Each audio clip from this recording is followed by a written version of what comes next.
According to history, a wandering tribe of nomads arrived at Chapultepec around the year 1248.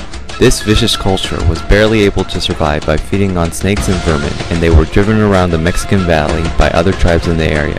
In 1325, however, they stopped their migratory patterns when they came upon Lake Texcoco to build one of the greatest empires the world had ever seen. These people were the Aztecs.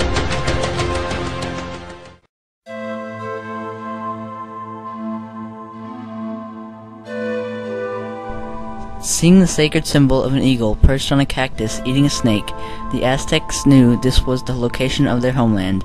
This was the sign that Huitzilopochtli, the god of sun and war, would show to his chosen people. Today, the lake is drained, but at the same time of the Aztecs, Lake Texcoco was enormous.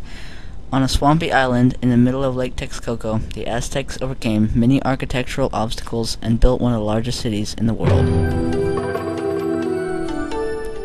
The capital city, Tenochtitlan, was built with orthogonal city planning. The city was laid out in a grid pattern divided by canals and with rectangular plots of land and houses between. 4 main zones, or compound, were each divided into 20 districts.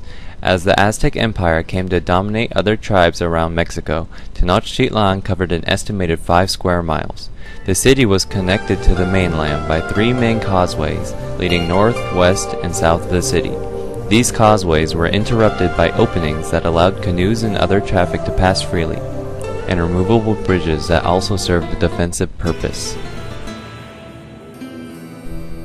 For construction, the Aztecs did not use beasts of burden or pulling carts. Although the wheel was known to the Aztecs, they failed to use it in conceptual design.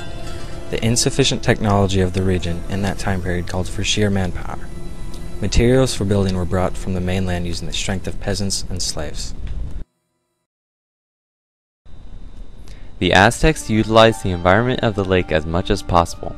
Using the dirt and water, they created adobe houses. They also created chinampas. Chinampas were artificial islands made of piles of lakebed mud and plants the Aztecs created around their city. On the chinampas, farmers grew corn, beans, squash, other vegetables, and flowers.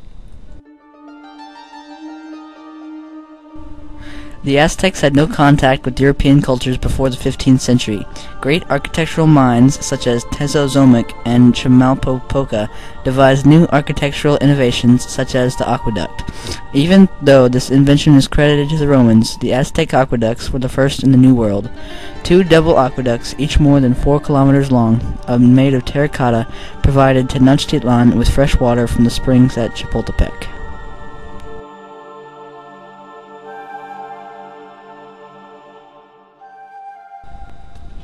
One of the greatest factors affecting the architecture was the religion of the Aztec culture.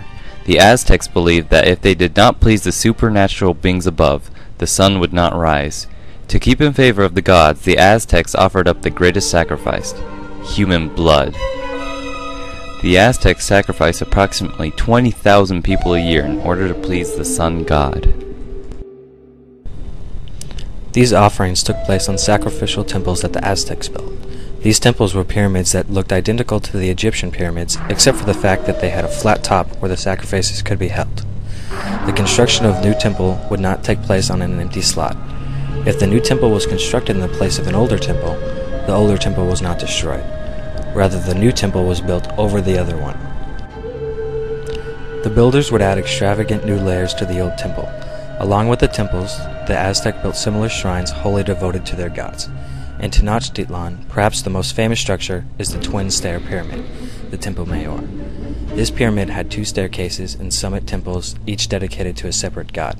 As the Aztecs dominated tribes in Mexico as far as Guatemala, they also built shrines, temples, and pyramids across their vast empire.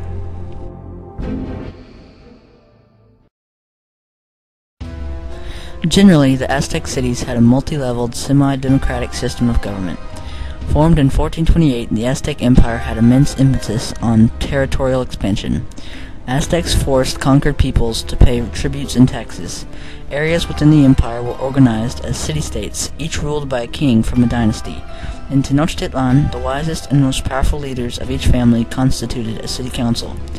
These leaders in turn selected 4 main members. One was selected to be the Tlatoani, or leader of the city.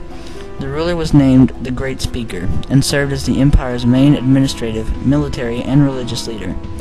The second person in charge was a person named Woman Snake, who was actually a male. He was also the person who controlled the law and order. Over time, a belief formed that Tlatoani was a descendant of the gods. The emperor's power was supreme. In 1431, Tenochtitlan allied with Texcoco and Tlacopan to create the Aztec Triple Alliance, which called for the division of any spoils of war into 5 parts, 2 parts of which would go to Tenochtitlan, 2 parts to Texcoco, and 1 part to Tlacopan. The Triple Alliance would dominate the Valley of Mexico for the next 100 years. However, Hernan Cortez and the Spaniards landed on the Gulf Coast in the spring of 1519. Cortez allied himself with the Aztecs' enemy, the Confederacy of Tlaxcala, and battled Tenochtitlan on June 1520. The Spaniards fled the town on July 1st, but returned with native allies in the spring of 1521. They laid siege to Tenochtitlan, a battle that ended on August 13th with the destruction of the city. The powerful civilization of the Aztecs left a legacy that had considerable impact on Middle American culture today. Most modern Mexicans are of mixed European and indigenous ancestry, descendants of the Mexicas, or of the indigenous people of the Aztec Empire in Mesoamerica. Nahuatl, an ancient Aztec language, is spoken by many elders living in the mountainous areas in the states surrounding Mexico City. After Lake Texcoco was drained, Mexico City was built on the ruins of Tenochtitlan. Nahuatl has also assimilated into the local dialects of the Spanish language spoken by the entire Mexican population. Part of this language has even been adopted into American English. Agricultural products contributed by the Aztecs continue to have considerable influence in popular American and Mexican cuisine. The Aztec migration legend can also be seen in the modern Mexican flag, bearing the emblem of the eagle on the cactus.